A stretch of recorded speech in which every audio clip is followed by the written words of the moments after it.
अमेरिकी सदर Donald Trump ने नरेंद्र मोदी को खबरदार कर दिया कि पाकिस्तान के साथ जंग नहीं होना चाहिए। भारत के आर्मी चीफ की तरफ से ऑपरेशन सिंदूर 2.0 के आगाज का ऐलान, नरेंद्र मोदी की तरफ से INS विक्रांत पर खड़े होकर पाकिस्तान को धमकियां।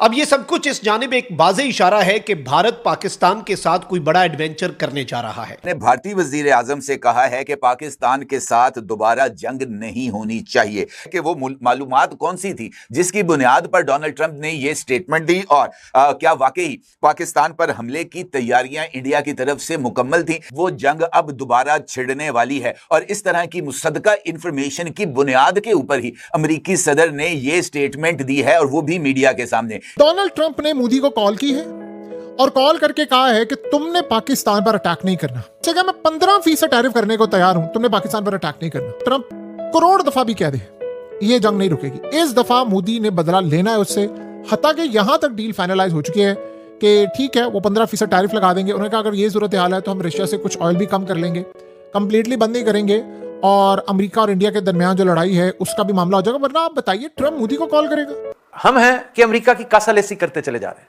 लगातार हासिल वसूल जीरो। अमेरिकी कॉल पर, बल्कि अमेरिकी हुक्म की तामील में हमारे दकियानूसी हुक्मरान, असली भी और नकली भी, बिछते चले गए। हाजिर जनाब करते पेश हो गए कि अपने मालिक को मुख्तार अमेरिका सरकार की तरह 80s में जिंदा है। 20 मरतबा मैं कह चुका हूं कि हम आज भी अमेरिका को रोमन अंपायर समझते हैं, ये जानते हुए भी कि रोमन अंपायर की ईंट से ईंट बजा दी गई। आज पूछता कोई नहीं उस रोमन अंपायर को, लेकिन हम ऐसे खाइफ हैं, ऐसे डरे हुए हैं।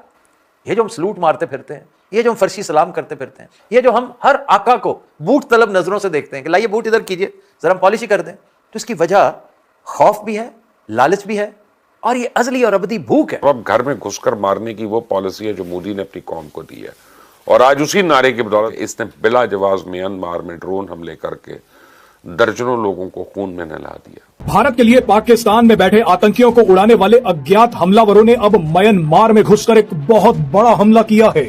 अननोन गनमैन तक तो ठीक था, लेकिन अब तो अज्ञात हमलावर भारत के दुश्मनों पर ड्रोन स्ट्राइक कर रहे हैं। इस बार भारत के दुश्मनों पर ड्रोन स्ट्राइक दिवाली की रात को की गई।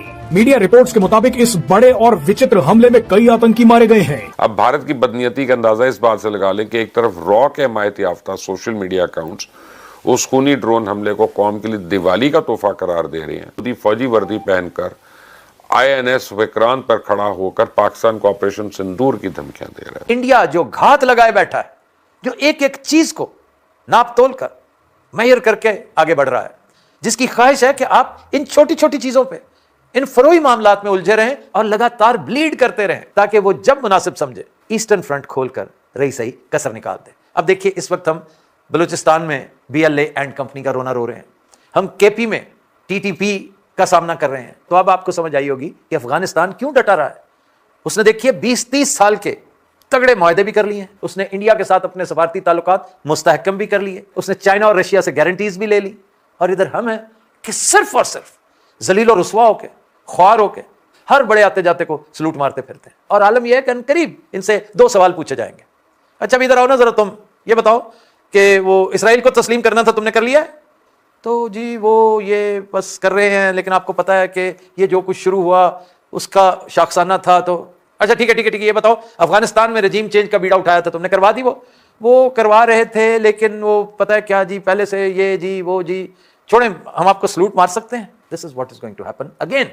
जय हिंद दोस्तों, नमस्कार दोस्तों। इस समय पाकिस्तान में खुशी का समय है। पाकिस्तानी कह रहे हैं कि ट्रंप ने फोन करके मोदी से कह दिया है कि भारत अब पाकिस्तान पर हमला नहीं करेगा, क्योंकि ट्रंप ने मोदी से फोन पर कह दिया है कि अब पाकिस्तान पर हमला नहीं होगा। इसलिए पाकिस्तानी बड़े खुश हैं। दोस्तों, ये पाकिस्तानी कितने बड़े जाहिल हैं, इन्हें इस बात का पता नहीं है कि जब भारत पाकिस्तान पर हमला करेगा तो ट्रंप का बाप भी नहीं रोक सकेगा। ऑपरेशन सिंदूर में हमने पाकिस्तान पर रहम करके पाकिस्तान को मारना बंद कर दिया था, और ये जाहिल आज भी समझते हैं कि युद्ध ट्रंप नहीं रुकवाया था। इन जाहिल पाकिस्तानियों को इस बात का पता नहीं है कि पाकिस्तान एक भिखारी मुल्क है, जिसका वजीर आजम डॉलर के लिए ट्रंप के तलवे चाटता है, तब जाकर IMF पाकिस्तान को $1 बिलियन का लोन देता है। और ये जाहिल इसमें भी अपनी बात सहाद ही समझते हैं। प्रधानमंत्री मोदी ने चाइना से अमेरिका को संदेश दे दिया है कि अगर अमेरिका भारत को डिक्टेट करने की कोशिश करेगा तो भारत अमेरिका का इलाज कर देगा। भारत अमेरिका के दुश्मनों से भी मिलने से पीछे नहीं हटेगा। भारत के पास ऑप्शंस की कमी नहीं है। मोदी ने पुतिन और शी जिनपिंग दोनों से एक साथ बात करके साबित कर दिया है कि अमेरिका भारत को जितना दबाने की कोशिश करेगा, भारत उतना ही अमेरिका के खिलाफ जाएगा। कि असल में ये जो अब इंडिया की जंग होने जा रही है, ये इसका जिम्मेदार ट्रंप होगा। ये आप ज़हन में रख लें, इसका जिम्मेदार ट्रंप है। उसकी रीजन क्या है? जंग बंद हो गई थी, आप एक दो दफा कह देते यार ठीक है मैंने जंग बंद करवाई, आपने 40 दफा हर जगह पर ये कहा और साथ आपने ये कहा तैयारी गिराई। यार तैयारी हमने गिराए हैं, हमने सेलिब्रेट किया है, हमने दुनिया के अंदर हमारी एयरफोर्स ने नाम ऊंचा किया है, हमारी टेक्नोलॉजी है। हमने इतनी दफा नहीं कहा जितनी दफा तुमने कहा है, सिर्फ तुम्हारी अपनी लड़ाई थी इंडिया के साथ। अब उस चक्कर में इंडिया का मसला क्या हुआ है कि वो ट्रिगर कर गया है, उसको गुस्सा चढ़ा है, उसको टीज हो रहा है। वहां से आप देखिए वो आर्मी चीफ कह रहा है कि मैं ऑपरेशन सिंदूर 2 इस दफा जो हम करने वाले हैं, उसने कहा कि जब तक गोल्स पूरे नहीं हो जाएंगे हम पीछे नहीं हटेंगे। उधर अफगानिस्तान देखिए, तालिबान देखिए, उसकी बैक पे चाइना खड़ा है, रशिया खड़ा है, ईरान खड़ा है, इंडिया खड़ा है। और इंडिया के बारे में मैंने सब कुछ बताया है।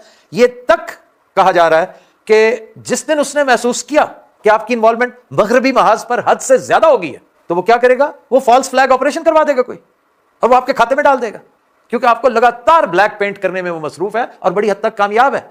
और आप हैं कि पहले पीटीआई, अब टीएलपी। आपको कोई पूछने वाला है भला कि ये काम है आपके करने के?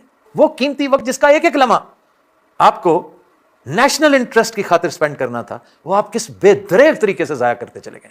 अच्छा जी, अब आते हैं दूसरी तरफ, शर्मल शेख और शहबाज शरीफ की बेइज्जती। मुझे थोड़ा सा इख्तलाफ है इस हवाले से। ये बेइज्जती शहबाज शरीफ की नहीं है। मैं कन्विंस्ड हूं कि बेइज्जती उसी की होती है जिसकी इज्जत हो। चुनांचे ये बेइज्जती हुई जरूर है, पहम हो रही है, उस दिन से लगातार लोग धोते चले जा रहे हैं। ये बेइज्जती दरअसल पाकिस्तान की हुई है, ये पाकिस्तानी अवाम की हुई है, ये पाकिस्तानी रियासत की बेइज्जती हुई है। और किस आसानी से इस अजीबुल खलकत शख्स ने करवा ली। और बेगैरती देखिए इस मीडिया की, खास तौर पे वो मीडिया जो गोदी में बैठा हुआ है, ये बड़े बड़े पहाड़ सिफत मीडिया हाउसेस, कि उन्हें तौफीक नहीं हो कि पूछे तो सही कि भाई किस बिरते पर तुमने ये बात की, क्या सोचकर तुम उसे सलूट मारते रहे, उसको सलूट मारने की इजाजत तलब करते रहे। ओ यार, तुम फिर जेब से बूट पॉलिश निकाल लिया करो, बाकायदा करके 4 पैसे ही कमा लिया करो। ये क्या करते हो तुम? जॉर्ज गैलोवे को सुना कभी तुमने कि क्या कह रहा था तुम्हारे बारे में? मेहदी हसन ने क्या कहा ये पता तुम्हें?